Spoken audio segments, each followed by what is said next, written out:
민트 오디오북.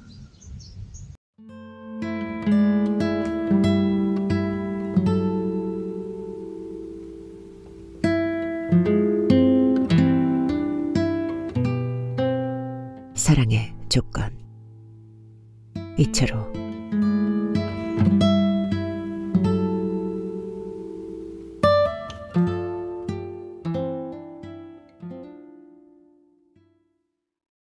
거의 식물인간처럼 되어버린 오빠를 을숙은 바라보고 있다.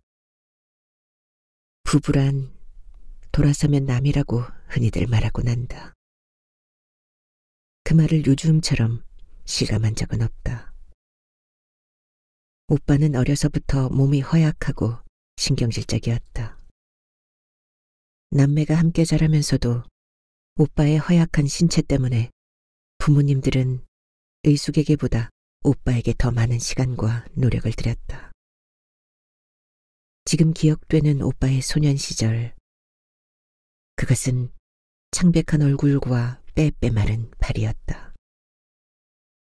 식탁에서도 유난스럽게 편식을 하곤 해서 한때 의숙은 오빠를 미워한 적도 있었다. 누구 하나 감히 수저가 가지 못하는 특별한 음식에도 오빠의 수저는 주저없이 재빨리 들락거렸고, 오빠가 그 음식에 손을 대지 않을 때쯤에서야 의숙은 그것을 맛볼 수 있었다. 언젠가 이런 일도 있었다. 작은아버지가 바나나를 몇 개 사오셨다.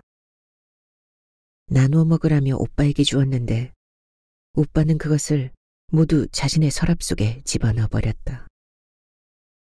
그래서 의숙은 울먹이면서 부엌에서 저녁 준비를 하는 엄마에게 달려갔다.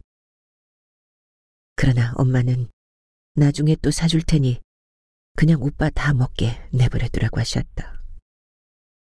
의숙은 그때 오빠가 죽어버렸으면 좋겠다고 생각한 기억이 난다.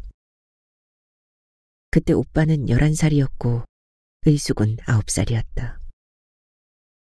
그러나 차차 철이 들면서 오빠는 모든 것을 의숙과 나눠 먹었고 어릴 때처럼 욕심도 부리지 않았다. 잦은 병치레로 쇠약한 몸이 때로는 동생의 눈에도 가엾어 보여 의숙은 될 수 있는 한 다정한 누이가 되고자 노력해왔던 것도 사실이다. 그래서 오빠가 결혼할 나이가 되었을 때 의숙은 그가 간호원과 결혼하기를 바랐다. 그 마음은 엄마나 아버지도 마찬가지여서 될 수 있는 한 그런 직업을 가진 여자와 오빠를 맞선을 보게 하였다. 올케는 의숙의 친구의 먼 친척 언니 되는 여자였다. 의숙의 소개로 만난 둘은 양가 부모들의 서두름으로 인해 곧 결혼 날짜를 받았다. 궁합도 기가 막히게 좋다고 했고 오빠의 허약해 보이는 신체가 올케의 부모들 눈에는 걱정이 됨직도 했는데 그들은 그런 눈치는 별로 없었다. 의숙의 집안은 충청도 단양에서도 대대로 내려오는 소위 뼈대가 있다는 가문으로 이름나 있었다. 올케의 부모들은 그 조건을 가장 흡족해 했다. 어차피 중매라고 하는 건 조건 대 조건으로 처음 만남이 시작되는 만치 오빠의 다소 약해 보이는 것쯤은 무슨 흠이 되는 건 아니라는 태도였다. 올케는 디대 간호학과를 졸업한 후 그 대학 부속병원에서 간호원을 하고 있었다. 깨끗한 외모에 친절하고 상냥한 성격은 누가 보더라도 호감을 가질만 했다. 당초 약속대로 의숙의 부모는 그들에게 23평 아파트를 사주었고 틈틈이 쌀이라든가 음식 같은 것도 장만해서 서울로 갖다 주었다. 오빠는 개인 회사에 취직을 해서 월급쟁이를 했고 올케는 직장을 그만두고 들어앉아 살림만 하였다. 다행히 결혼 후 오빠의 건강은 별 이상이 없었다. 그래서 의숙의 부모는 커다란 혹 하나 없어진 것 같은 가뿐하고 편안한 나날을 보내며 딸의 신랑감 물색에 나섰다. 오빠가 결혼 후 6개월인가 의숙은 우연히 오빠의 일기장을 발견하였다. 다락에 쟁여있는 오빠의 낡은 책들과 노트를 치워버리려고 그것들을 들추다가 발견된 것이다. 의숙은 별 마음 없이 그것을 한 장 한 장 들추다가 그녀의 눈길을 먹게 하는 것이 있었다. 모모 19년 모월 모일. 하늘은 파랗고 날씨는 상쾌하다. 오늘은 그녀를 만났다.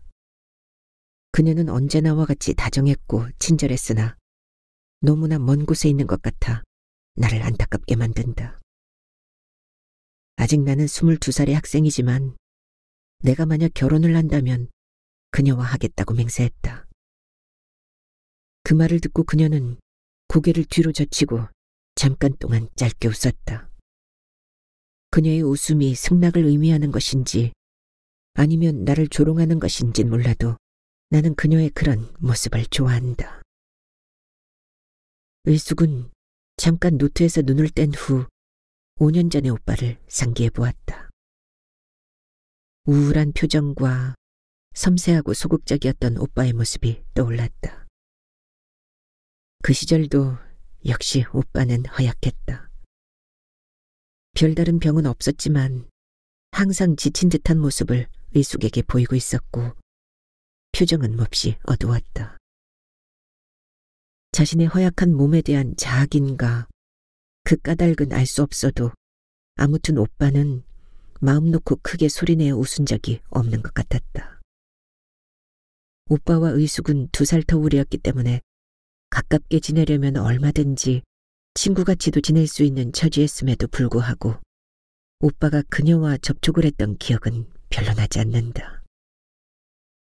오빠는 늘 책상에 앉아 시집이나 혹은 다른 문학서적을 읽고 있었으며 집을 방문하는 친구는 거의 없었다. 품행은 누가 보든지 방정했고 술이나 담배 따위도 전혀 가까이 하지 않았다.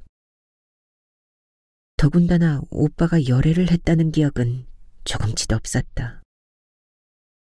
오빠는 그저 양순한 부모님의 외아들로서 다소 신경질적인 성격이긴 했지만 그들의 말에 순종했고 도리에 어긋나는 일은 절대 하지 않았다. 다만 남자로서 너무 소극적이고 내향적인 성격 탓에 가끔 아버지가 혀를 차단 적은 있었다. 그래서 오빠의 이러한 기록은 의숙에게 생소한 느낌을 불러일으켰다. 1905년 모월 8일. 바람이 다소 불고 음울한 날씨. 집을 나섰지만 학교에 갈 마음보다는 그녀를 만나고 싶은 생각이 앞섰다. 나는 그녀를 찾아갔다. 그녀는 이미 출근하고 없었다. 다방은 한산했다. 넋을 놓고 앉아있는 그녀의 모습이 나의 가슴을 헤집고 들어왔다. 그녀는 나를 보더니 미소를 띠며 몸짓을 했다. 마주 앉은 그녀의 얼굴이 몹시 안 돼 보였다. 어젯밤 술을 좀 마셨다고 그녀는 얘기했다. 그러면서 그녀는 짧게 웃었다. 그 웃음이 나를 잡고 놓지 않았다. 그녀는 나더러 학교에 갔다 오라고 하였다. 그녀는 누나 같고 또 어느 땐 귀여운 동생 같기도 하다. 1905년 모월 모일. 그녀를 찾아 헤매었으나 허사였다. 다방에서도 그녀의 행방을 모른다고 했고 자취방의 주인도 몰랐다. 다만 집주인 여자가 나의 귀를 때리는 한마디를 해주었다. 그 말은 내게 하지 말았어야 했다. 품행이 나쁜 여자라는 그 말을 나는 믿지 않는다. 나는 그녀를 찾겠다. 그녀를 찾는 날 부모님께 모든 걸 말씀드리고 허락을 받아내겠다. 오빠는 한때 방학 때에도 항상 외출하곤 했던 적이 있다. 너무나 부지런히 꼬박 한 달간을 그러고 다니기에 집안에서도 걱정이 대단해서 지금도 기억하고 있다. 어디 가느냐고 물으면 영어 회화 학원에 다닌다고 했는데 그런 것 같진 않았다. 다만 그 무렵 오빠는 그녀를 찾아다녔는가 보다. 하루 종일 나갔다가 밤에 돌아오면 오빠의 구두며 바지 밑이 더러워져 있었다. 그러나 의숙은 그런 오빠의 구두를 말끔히 닦아놓곤 해서 엄마는 그 사실을 몰랐다. 뭔가 모르게 막연히 오빠를 괴롭히는 것이 있다는 생각은 했지만 그것이 오빠의 연애였으리라고는 감히 생각도 하지 못했다. 오빠는 여자에 대해 별로 흥미가 없는 듯한 태도를 항상 보여왔기 때문이다. 언젠가 의숙이 자기 친구를 오빠에게 소개시켜주려고 하자 오빠는 흥미가 없다는 듯 고개만 흔들었다. 그렇다고 오빠의 학교 성적이 월등히 뛰어났다거나 그러진 못했다. 그는 학교 공부보다는 주로 문학서적에 도취되어 있었던 것이다. 그 후로 일기는 더 계속되고 있었다. 1905년 모월 모일. 몹시 추운 겨울 날씨. 몇 겹의 옷을 껴입어도 자꾸 떨리기만 한다. 남보다 추위를 더 타는 나.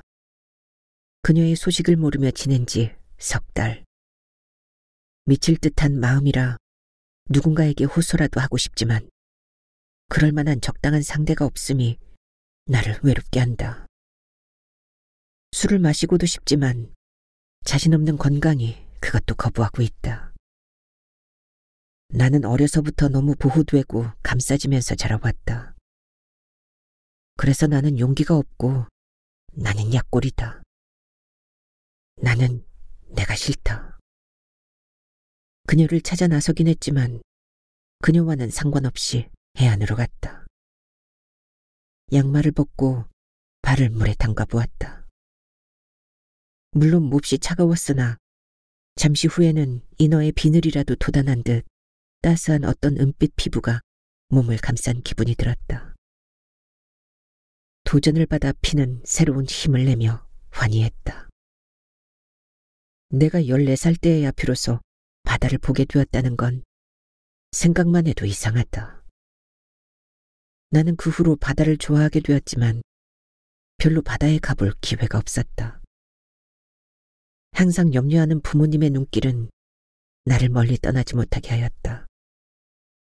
그래서 나 스스로 나의 모든 자유로움과 젊음을 포기하려 했다. 그러나 그녀는 포기할 수가 없을 것 같다. 만약 그녀만 내 곁에 있어준다면 나는 밝게 웃으며 살 수 있을 것 같다. 그녀가 떠나버린 지금 그 마음은 더욱 절실하다. 나는 그녀와 잠을 같이 자보고 싶다. 아니, 같이 누워만이라도 있고 싶다. 1905년 모월 모일. 몇 년 만에 추위라고 떠들어대는 날. 설상가상으로 바람까지 불어 나를 떨게 만들었다. 앙상한 나뭇가지에 안간힘을 쓰며 매달려 있는 마지막 남은 하나의 잎사귀가 나를 안타깝게 만들었다. 그녀가 일하던 다방에 들러보았다. 그녀는 내게 편지 하나를 전하고 있었다. 그 편지는 내게 아무 의미가 없었다. 그녀가 늘상 내게 말했던 것이었기 때문이다. 나를 위해 떠난다니 그게 어디 나를 위하는 것인가. 나는 이렇게 괴로워하고 있는데.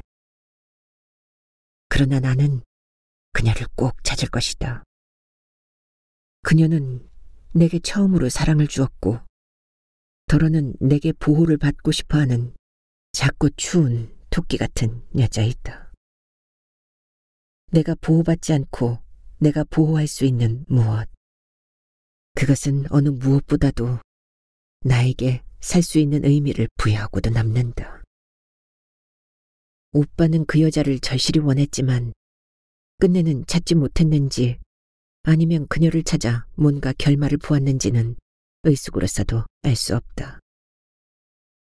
일기는 더 이상 계속되지 않았고 노트는 하얀 백지인 채로 많이 남겨져 있었다. 올케는 처음의 인상 그대로 우리에게 친절했으며 상냥했다. 그러나 어딘지 모르게 냉정한 듯한 그녀의 눈은 의숙에게 정을 품게 만들지 않았다.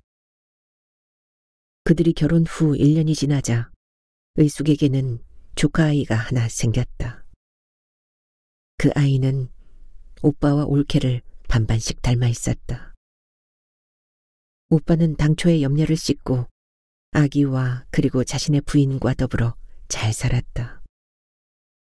그다지 뛰어나진 않지만 성실했으므로 회사에서도 그런대로 신뢰를 받고 있는 모양이었고 틈틈이 가족들이 서로 왕래를 하며 단란한 시가와 며느리, 올케 사이를 유지했다.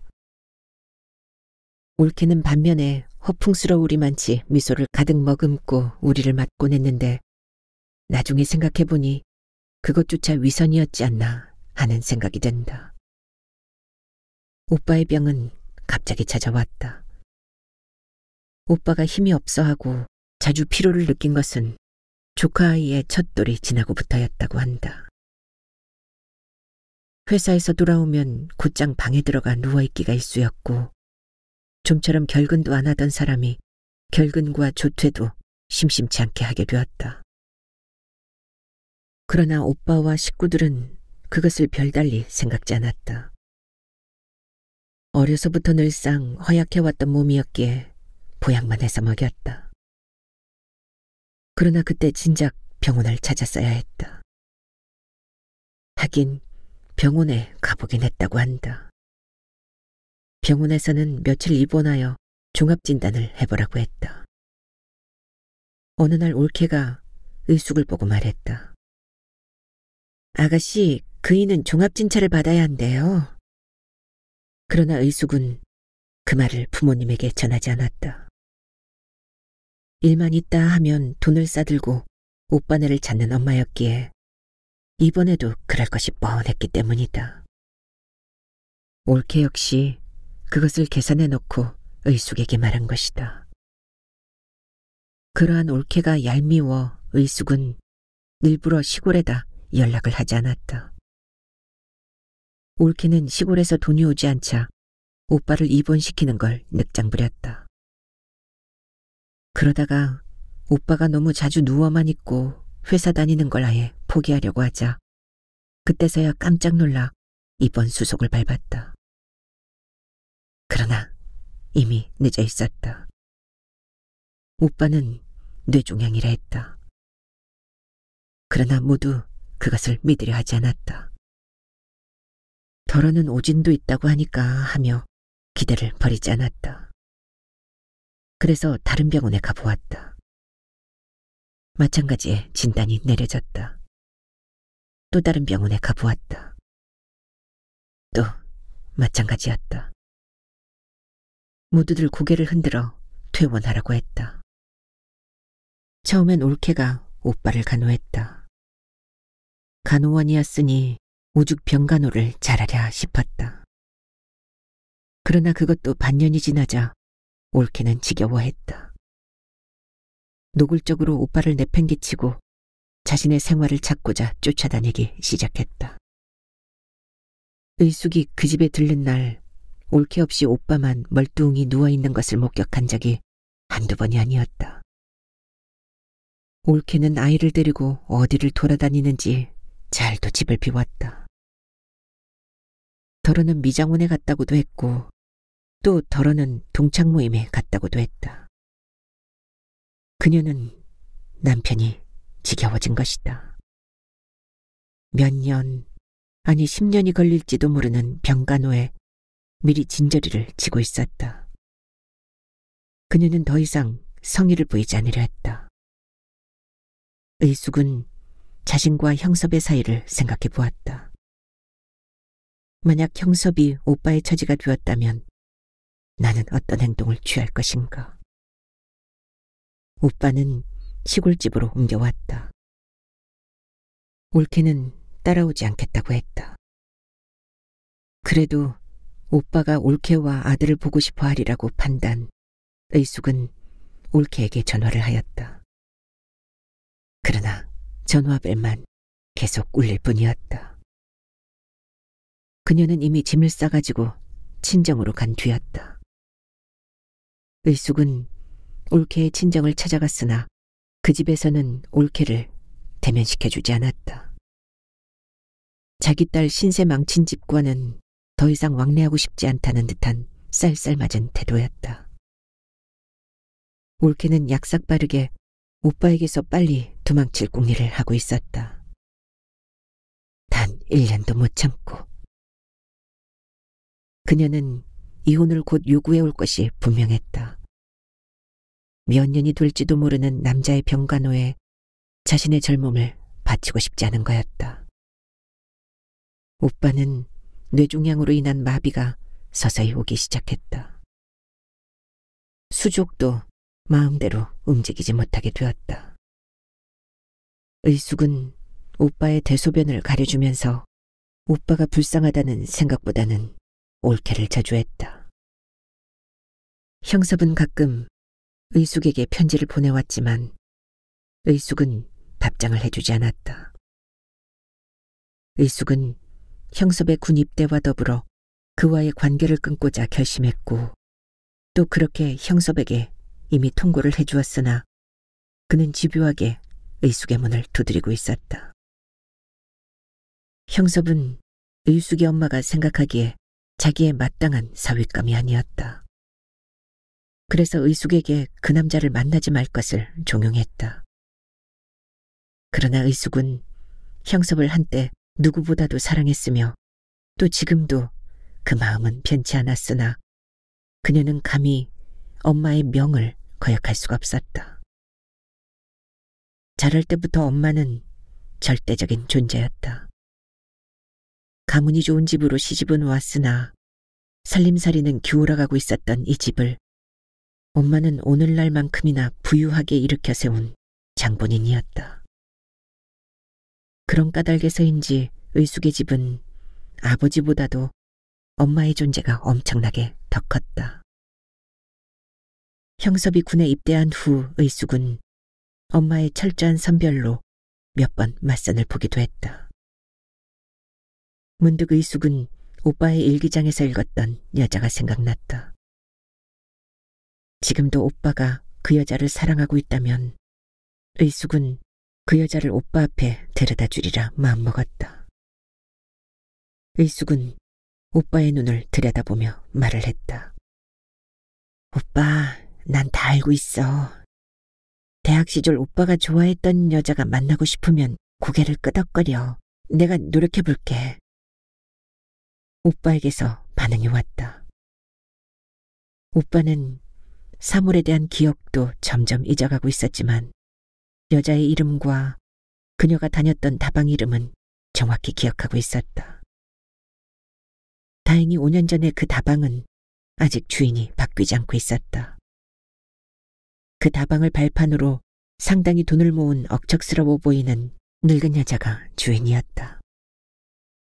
5년 전 그 다방을 시작했을 때 그녀는 마담으로 손수 일하기도 해서 오빠의 그 여자에 대한 행방은 쉽게 찾을 수가 있었다.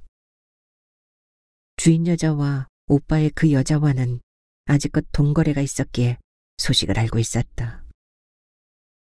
그 여자가 있는 곳은 서울의 삼류 술집이었다. 지나치게 붉은 조명과 쥐 뜯어먹은 듯한 벽지가 의숙에게 불쾌감을 안겨주었다. 그 집은 맥주와 통닭 등을 파는 곳이었다. 그곳은 초라하고 좁았다. 손님들은 없고 3명의 여자가 껌을 씹으며 화투를 치고 있었다. 그녀들은 의숙이 들어와도 별로 반기지 않았다. 팁을 줄 남자 손님이 아니어서 그랬던 모양이다. 그 여자는 타락한 여자의 전형 같았다. 그래서 의숙은 과연 그 여자와 오빠를 대면시켜도 될까에 대해 잠시 생각해 보았다. 그 여자가 오빠를 기억하기에는 많은 시간이 필요했다. 그 여자에게 오빠는 별로 큰 존재로 남아있지 못했다.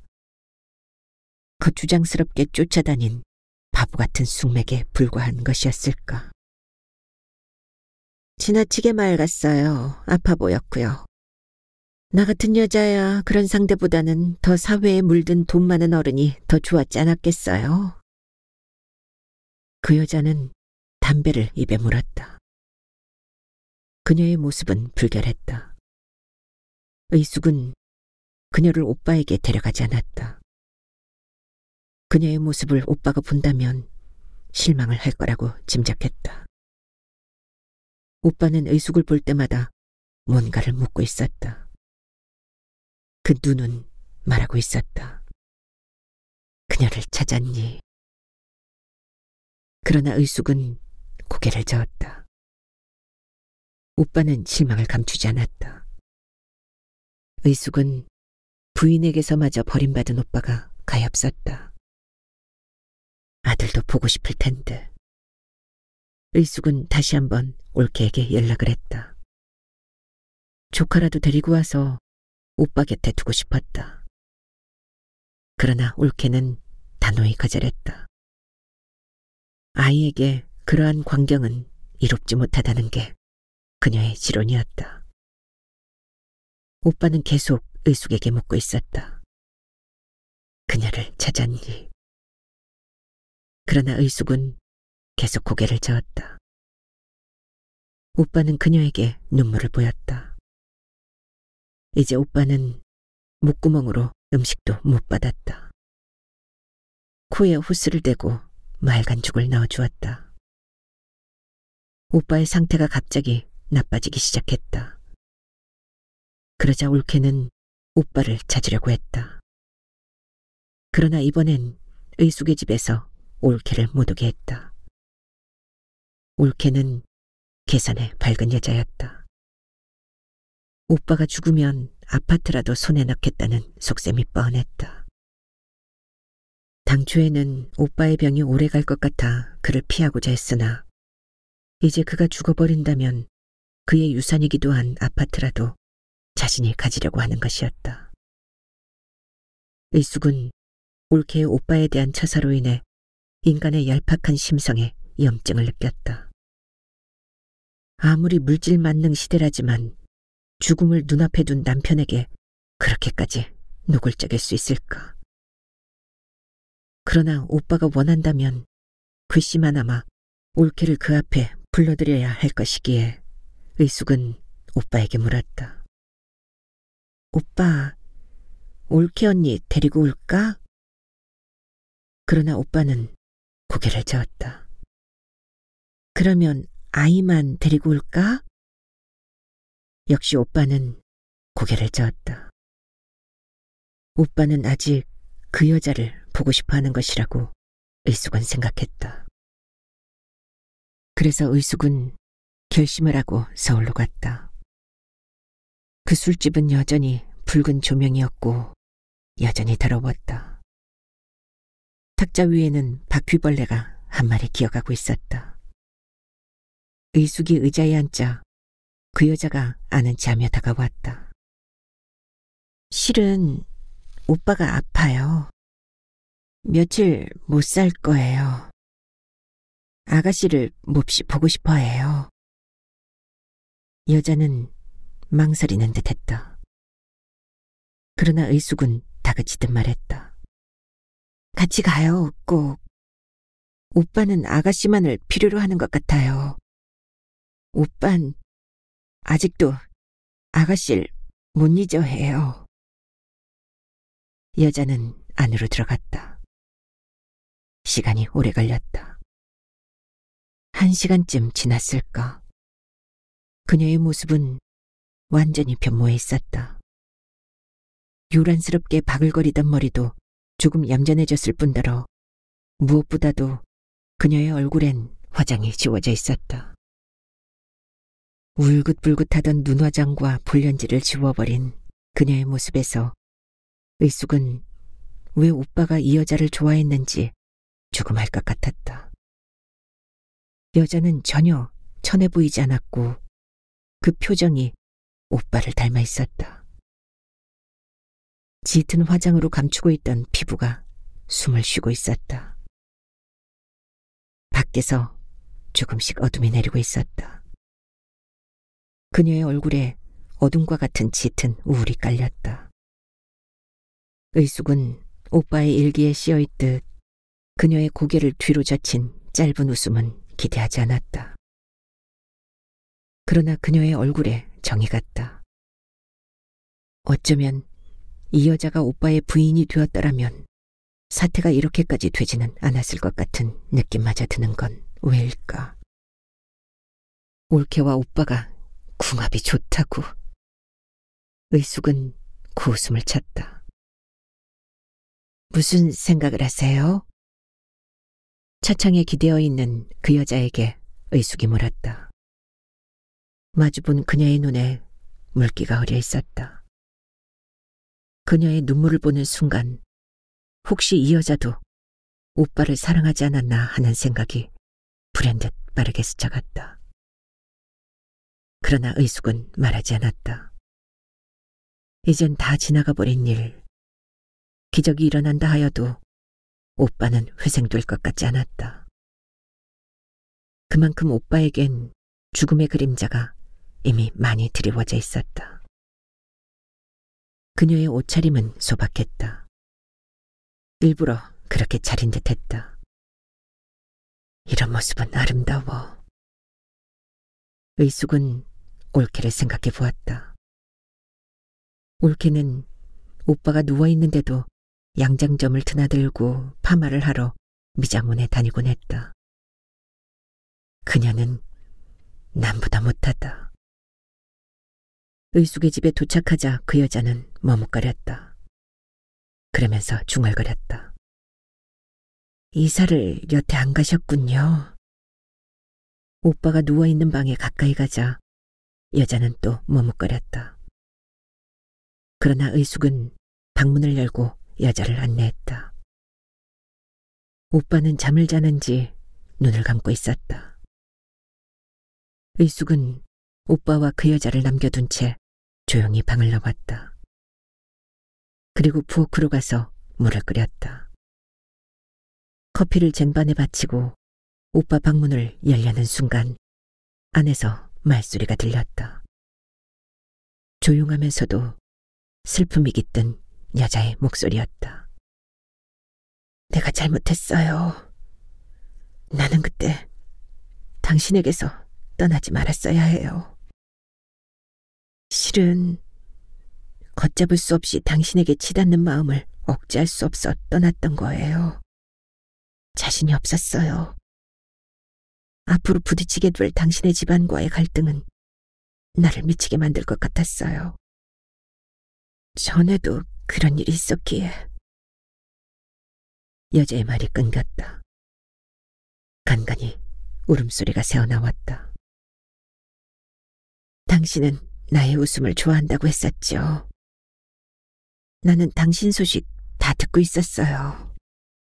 최근 2년간만 빼놓고 말이에요. 당신이 결혼을 하게 될 거라는 말을 듣고 나는 서울로 옮겨버렸어요. 네, 아직 나는 그 바닥에서 헤매고 있어요. 그러나 이제 약속하겠어요. 새 생활을 찾겠어요. 당신은 떠나고 말면 그뿐이겠지만 이제 나는 애써 잊었던 과거 때문에 또 몇 년간은 괴로워하겠지요. 의숙은 커피가 다 식도록 멍하니 서 있었다. 의숙은 그 커피를 도로 들고서 대청마루로 가앉았다. 그 여자가 오빠를 기억 못한 채 한 것은 허세였다. 의숙의 볼을 타고 눈물이 흘러내렸다. 사랑하는 사람과 맺어지지 못하는 것처럼 불행한 일이 또 있을까? 의숙은 형섭을 생각했다. 그녀는 형섭을 찾아 면회를 가리라 결심했다. 모든 일이 마무리 지어지는 날 그녀는 형섭을 찾아갈 것이다. 엄마는 용한 점쟁이에게 간다며 아침 일찍 길을 떠났는데 아직 돌아오지 않고 있었고, 아버지는 기도원에 들어가신 지 이틀이 지났다. 의숙은 마루에 누웠다. 그리고 눈을 감았다. 깜빡 잠이 들었다 싶었는데 깨어보니 벌써 11시가 되어가고 있었다. 의숙은 오빠 방으로 가보았다. 아무 소리도 나지 않았다. 살며시 문을 열어보았더니 그 여자는 오빠와 한 이불을 덮고 누워 있었다. 올케는 살이 닿는 것조차 치를 떨었는데. 의숙은 뜨거운 눈물이 마구 볼을 타고 흘러내렸다. 오빠의 일기가 생각났다. 나는 그녀와 같이 잠을 자보고 싶다. 아니, 같이 누워만이라도 있고 싶다. 오빠는 이제 그 소원을 이룬 거야. 오빠 알고 있어? 그 여자가 오빠 옆에 누워있잖아. 이튿날 아침 일찍부터 전화벨이 요란스럽게 울렸다. 아가씨예요? 어젯밤 꿈이 하도 이상스러워서. 의숙은 발악신경질을 냈다. 오빠 아직 죽지 않았으니 염려 마세요. 이제 놀기 전화도 역겨워요. 의숙이 전화기를 꽝 소리내어 끊음과 동시에 오빠 방문이 열리며 그 여자가 나왔다. 여자는 무척 창백했다. 여자에게 뭔가 먹기를 권했으나 고개를 저어 보였다. 그녀는 몸이 주체스러운 듯 의숙에게 상처를 기댔다. 몹시 운 듯한 눈이 많이 부어 있었다. 의숙은 여자의 머리칼을 쓰다듬었다. 머릿결은 뻣뻣했고 상해 있었다. 의숙은 그녀에게 깊은 연민을 느꼈다. 그 여자는 다시 방으로 들어갔다. 의숙은 간단한 음식을 차려 방으로 들어갔지만 여자는 억지로 몇 숟갈 뜨는 듯 하더니 손을 놓았다. 눈물이 상위로 뚝뚝 떨어지고 있었다. 오빠의 손이 약간 움찔거렸다. 의숙보다 그것을 먼저 발견한 그 여자는 그에게로 달려가 손을 감싸주어 자신의 볼에 갖다 댔다. 오빠의 눈이 의숙을 보고 있었다. 오랜만에 보는 평온한 눈빛이었다. 의숙은 상을 들고 나왔다. 그들은 많은 말을 주고받고 있었다. 비록 소리는 나지 않지만 그들은 영혼으로 대화를 하고 있었다. 의숙은 자꾸만 외치고 있었다. 바보들, 바보. 오빠는 바보다. 어젯밤을 밖에서 보낸 엄마가 오후가 되어서야 대문을 들어서고 있었다. 점쟁이가 아직 네 오빠 몇 달은 끄덕없대더라. 불쌍한 놈. 몇 달이라도 더 살면 그게 어디냐? 마치 몇 달 더 살면 그것이 점쟁이 덕이라도 되는 듯 엄마는 말했다. 엄마는 마루에 앉더니 까매진 버선을 벗어 두 짝을 마주대고 두들겼다. 짝 하는 소리가 조용한 집안을 울렸다. 엄마는 항상 그랬다. 마치 버선짝은 그렇게 벗어야 하는 것처럼. 의숙은 여자를 엄마와 인사를 시킬까 하다가 그만두었다. 그런 절차는 오빠가 원하지 않을 것 같았기 때문이다. 문틈으로 다시 본 오빠와 여자는 마치 부부처럼, 아니 오누이처럼 잠을 자고 있었다. 의숙은 형섭에게 엽서라도 띄우고 싶었다. 단지 그를 사랑하고 있다는 그 말 한마디를 전하고 싶었다. 그것은 몇 장의 편지보다 더 많은 말을 할 것이다. 사랑은 모든 걸 다 용서하고 모든 걸 다 포용하고 있다. 의숙은 형섭이 입대하는 날 그에게 서운하게 한 걸 몹시 후회했었다. 기다려달라는 형섭과 곧 결혼하게 될 거라고 매몰차게 끈뜻이 말했던 의숙 자신. 그 모두가 너무나 계산적인 자신의 이기심에 있었음을 의숙은 오빠와 그 여자를 보고 새삼 깨달았다. 죽음이 임박할 때 인간은 사랑을 찾는다. 하나님의 사랑을 혹은 사랑하는 사람들을 찾는다. 사랑은 인류가 존재하는 한 그것은 최초이며 최후이다. 조건 대 조건은 난 이제 용납하지 않겠어. 비록 형섭이 우리 엄마를 만족시키지 못한다 해도 나는 그를 택하겠어. 나는 죽는 순간 마지막으로 겨우 찾는 그런 어리석은 짓은 하지 않을 거야. 언젠가 엄마는 의숙 자신도 몰래 형섭을 만난 일이 있었다. 딸과의 교제를 끊어달라고 그에게 말했다고 형섭을 통해 전해들었다. 그러한 엄마에게 분노를 한순간 느끼기도 했지만 그것이 진정한 딸에 대한 사랑이라고 그분이 느끼는 한 그것은 탓할 바가 못 된다고 당신은 생각했었다. 그러나 이젠 달랐다. 의숙은 먼 산을 바라보았다. 참새가 떼를 지어 날아가고 있었다. 어디선가 허수아비를 굴리고 나락을 까먹고 도망치는 거겠지. 누렇게 벼가 익어 그 고개를 한껏 숙인 황금 들판. 이 풍성하고 은혜로운 결실의 가을에 왜 오빠는 어둡고 침침한 방 한 구석에서 썩어가고 있는 것일까? 그의 운명이 그렇게밖에 될 수 없다면 순응할 수밖에 없겠지만 오빠의 젊음이 너무나 아까웠다. 휴, 늙은이나 데려가지 않고 하늘도 무심하지.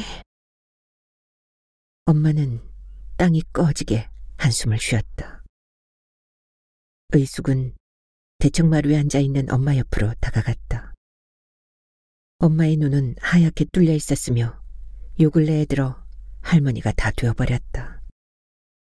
점을 보는 김에 저번에 너와 선을 본 그 남자의 생년월일을 넣어보았더니 엄마, 점쟁이 얘긴 하지도 말아요. 지금 저 방에 누가 와 있는지 알아요? 엄마의 눈이 커졌다. 누구냐? 네 올케냐?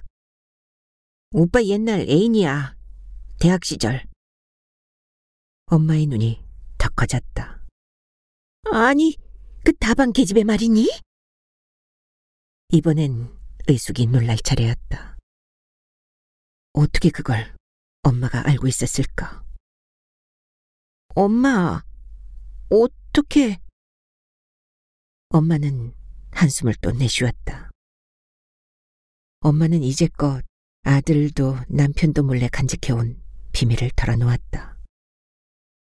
엄마의 친구 중에 다방이나 가정집에 드나들며 미제 장사를 하는 아주머니가 계셨다. 그 다방에도 자주 들르곤 하는 그 아주머니가 아들의 충격적인 다방 여자와의 교제를 엄마에게 전해주었다. 가문을 항상 자랑했던 엄마로선 가만히 앉아 구경할 수만은 없었다. 그래서 그 길로 다방에 찾아가 그 여자로 하여금 당장 오빠 곁을 떠나도록 명령을 했다. 아무도 모르는 그 사실을 엄마는 이제껏 혼자서 간직하고 있었다. 여자가 없어진 후 그토록 괴로워하는 아들을 옆에서 지켜보면서도 엄마는 그런 사실을 전혀 모르는 척 시치미를 떼고 있었던 것이다. 가엾은 오빠. 본능적으로 일어나 오빠 방으로 가려고 하는 엄마를 의숙은 가로막고 나섰다.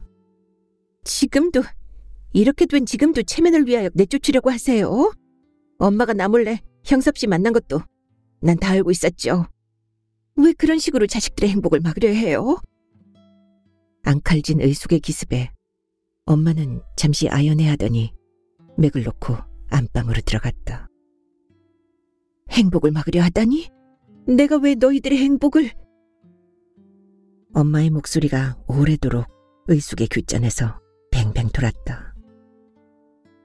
적막에 휩싸인 가을날의 오후. 빛도 이제 그 뜨거움을 잃어버리고 동네 강아지들이 햇볕을 찾아다니는 가을날 오후에 의숙은 이쪽과 저쪽 방에서 각자 자신들의 과거를 후회하며 눈물 짓고 있는 사람들을 생각해 보았다. 잠시 후 의숙은 형섭에게 편지를 썼다. 온통 그를 사랑한다는 말로만 꽉 채워진 편지를 의숙은 쓰고 있었다.